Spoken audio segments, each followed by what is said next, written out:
Tidak ada yang aneh dari warung itu. Sampai aku menyadari uang kembalian selalu lebih dulu ada di laci, bahkan sebelum pembeli datang. Bau kuah soto masih hangat, tapi dari dapur belakang kadang tercium aroma tanah basah seperti kuburan baru digali. Di sanalah semuanya bermula. Namaku Sarti, bukan nama asli. Aku lahir dan besar di sebuah desa kecil di Jawa Tengah, tempat suara jangkrik lebih ramai dari kendaraan, dan kabar buruk selalu datang lebih cepat daripada hujan. Aku merantau bukan untuk mencari kaya, hanya ingin hidup sedikit lebih layak. Saat mendengar warung soto Mbok Giem butuh pegawai, aku langsung datang tanpa banyak tanya.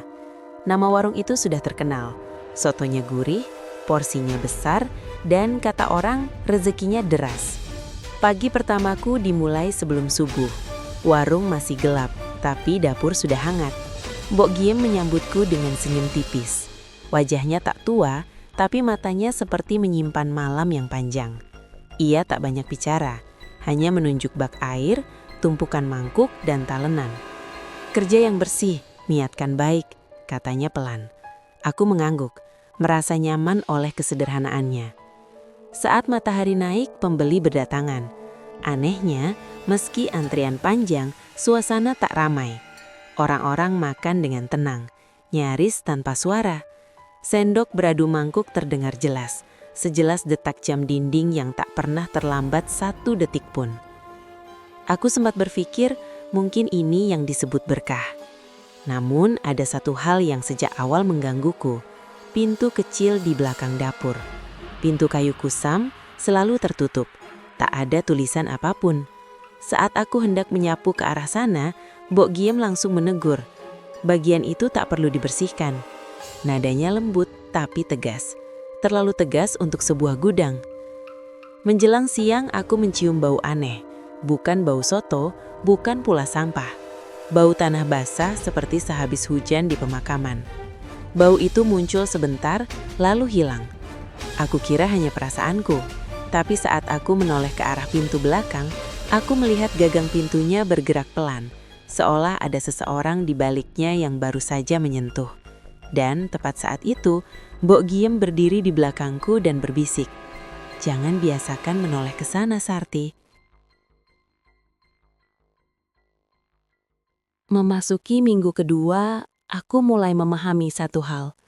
Warung ini tak pernah benar-benar sepi, bahkan saat seharusnya sepi. Hujan deras turun sejak pagi, jalanan becek, kios-kios lain tutup lebih awal. Tapi di warung soto Mbok Giem, selalu ada saja orang datang. Kadang hanya 1-2 orang, kadang rombongan. Dan seringnya mereka muncul nyaris bersamaan, seperti sudah janjian. Yang membuatku gelisah bukan jumlah pembelinya, melainkan uangnya. Aku ditugasi sesekali menjaga kasir. Mbok Giem jarang menghitung uang di depan orang. Ia hanya membuka laci, melirik sebentar, lalu menutupnya kembali. "Cukup," katanya. Padahal aku tahu pasti, beberapa menit sebelumnya laci itu hampir kosong. Pernah suatu siang, hanya 3 mangkuk soto terjual.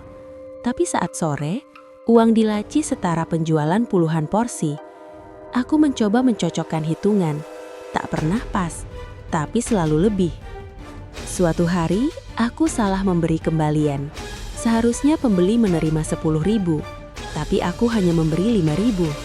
Aku panik, berniat mengambil sisanya dari laci. Namun saat kubuka, uang itu sudah ada di tanganku, terlipat rapi, dingin, seperti baru dikeluarkan dari lemari es. Pembeli itu hanya menatapku singkat, lalu pergi, tanpa sepatah kata. Sejak itu, tanganku sering dingin setiap memegang uang. Ada bau samar menempel di jari-jariku, bau yang sama seperti dari pintu belakang. Aku mulai memperhatikan pelanggan. Banyak yang datang sendirian, duduk di pojok, makan cepat, lalu pergi tanpa menoleh. Beberapa tak pernah aku lihat masuk, tapi tiba-tiba sudah duduk dengan mangkuk penuh di hadapan mereka. Saat kutanya mau tambah apa, mereka hanya menggeleng, menunduk, dan membayar pas, selalu pas. Suatu sore, seorang bapak tua yang sering makan di situ mendekat dan berbisik, "Kamu baru ya? Dulu warung ini hampir tutup. Sejak Mbok Giem punya penolong, semua berubah." Aku hendak bertanya penolong apa, tapi kalimatku terhenti ketika Mbok Giem muncul di samping kami. Senyumnya sama seperti biasa, namun matanya tajam seperti tahu terlalu banyak. Malamnya, saat aku membereskan dapur sendirian, aku mendengar suara laci kasir terbuka sendiri. Tidak keras, tidak terburu-buru, seperti ada yang sudah hafal lekaknya. Ketika aku mendekat, laci itu perlahan menutup, dan di atasnya ada uang basah oleh sesuatu yang lengket, seolah baru saja dijilat.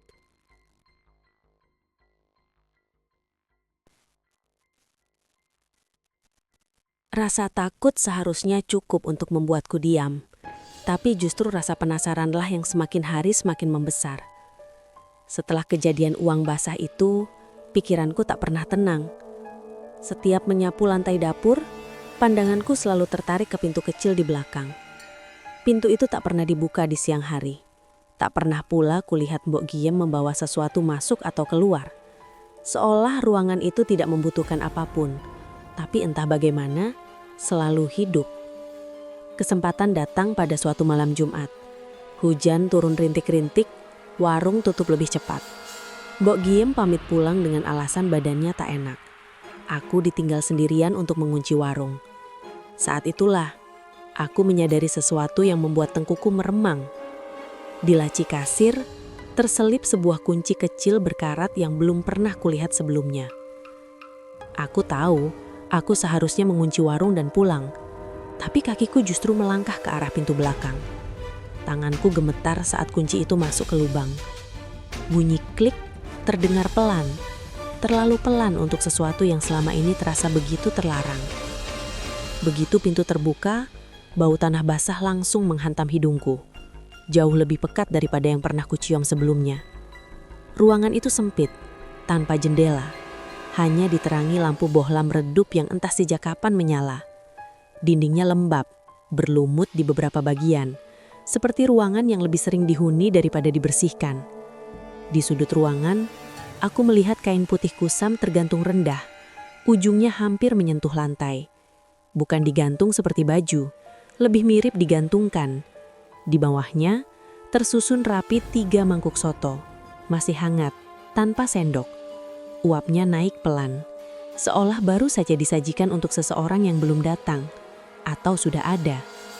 Lantai tanah di tengah ruangan tampak berbeda, lebih gelap, lebih lembab. Ada bekas seperti tubuh yang sering didudukkan di sana. Aku menelan ludah, saat menyadari ada jejak seretan menuju sudut itu. Jejak yang sama seperti suara yang pernah kudengar malam-malam sebelumnya. Aku ingin keluar. Aku benar-benar ingin keluar. Tapi saat aku berbalik, pintu di belakangku menutup sendiri. Lampu bohlam berkedip. Dari balik kain putih itu, terdengar tarikan nafas panjang, berat, seperti seseorang yang baru saja selesai menjilat sesuatu. Dan tepat saat kain itu mulai bergerak pelan ke arahku, aku sadar. Aku tidak sendirian di ruangan itu. Aku tak ingat bagaimana caraku keluar dari gudang malam itu. Yang kuingat hanya aku terduduk di lantai dapur, punggung bersandar ke dinding, nafas terenggah seperti baru lolos dari tenggelam. Pintu gudang sudah tertutup rapat kembali, terkunci rapi, seolah tak pernah dibuka.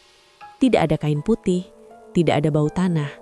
Hanya suara hujan di atap seng dan jam dinding yang berdetak normal. Seakan semuanya hanya hayalanku sendiri. Tapi tubuhku tahu itu nyata. Leherku terasa berat, seperti ditekan dari belakang.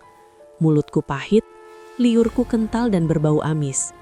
Saat aku bercermin di kamar mandi kecil warung, aku melihat bekas kemerahan di leherku, seperti bekas jari yang terlalu lama menempel.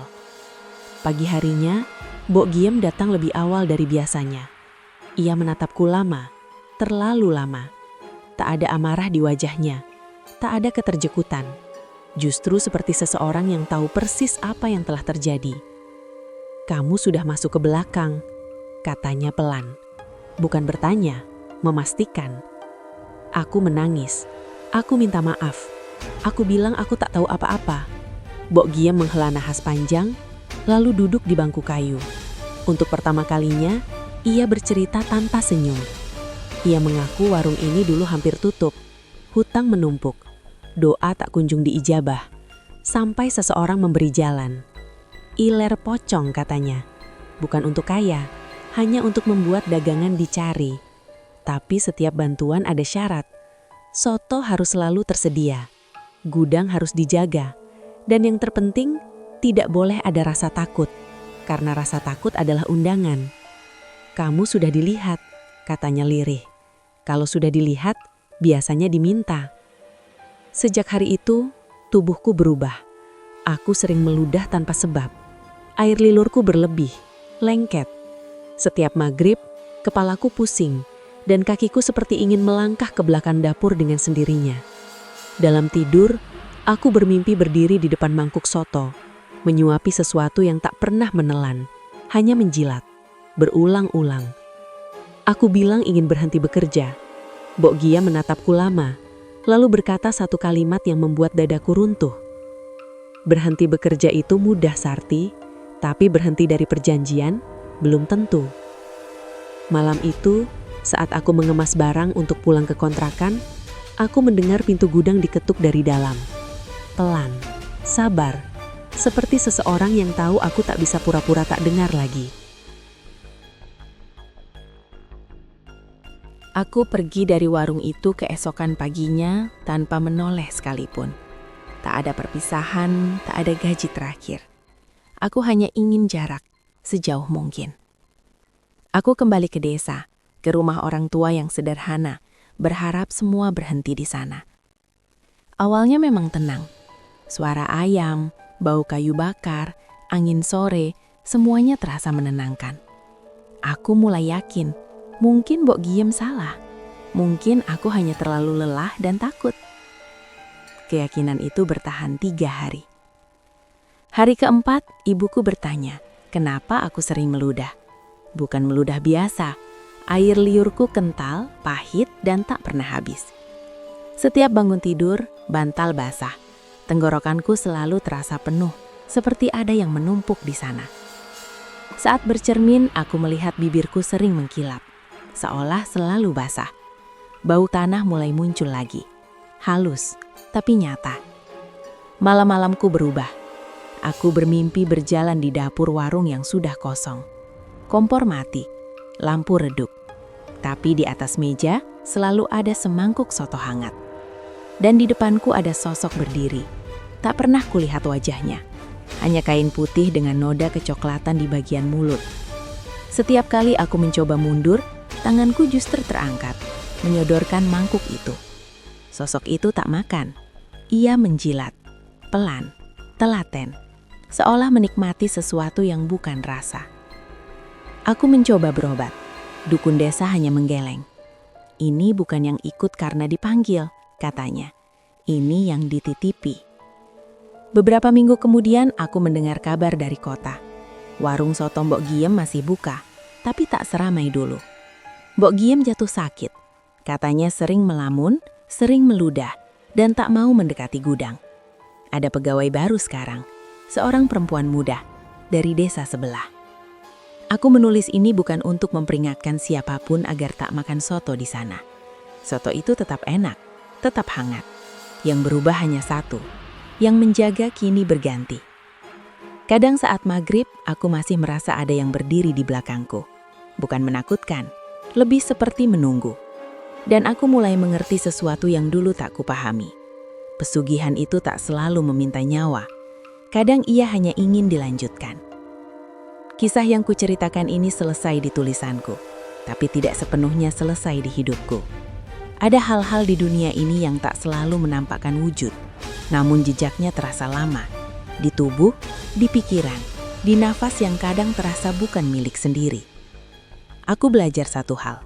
Rizki yang dipaksa datang lewat jalan gelap, jarang benar-benar pergi tanpa meninggalkan bayaran. Dan seringkali, yang membayar bukan hanya satu orang. Jika kamu membaca kisah ini sampai akhir, cukup jadikan ia pengingat. Bukan untuk menakut-nakuti, bukan untuk menghakimi. Hanya agar kita lebih hati-hati pada hal-hal yang tampak terlalu mudah, terlalu lancar, terlalu senyap. Semoga Allah melindungi kita dari segala bentuk perjanjian yang menyesatkan, dari rizki yang datang dengan cara yang tidak diridhoinya, dan dari makhluk-makhluk yang diberi celah karena kelalaian dan keputusasaan manusia. Ya Allah, bersihkanlah hati kami, kuatkan iman kami, dan cukupkanlah kami dengan rizki yang halal, meski sedikit tapi penuh berkah. Amin ya Robbal Alamin. Allahumma sholli ala Sayyidina Muhammad wa ala ali Sayyidina Muhammad. Semoga dengan sholawat, hati kita menjadi terang, langkah kita dijaga, dan setiap malam yang kita lewati berakhir dengan ketenangan, bukan ketakutan. Jika kisah ini membuatmu berpikir, jika ada bagian yang terasa dekat, atau jika kamu ingin kisah-kisah nyata lain yang tidak dibuat-buat, tidak didramatisir, dan bersumber dari pengalaman manusia biasa, simpan, bagikan, dan tinggalkan jejakmu. Karena terkadang, cerita yang dibagikan adalah doa yang diam-diam menyelamatkan orang lain.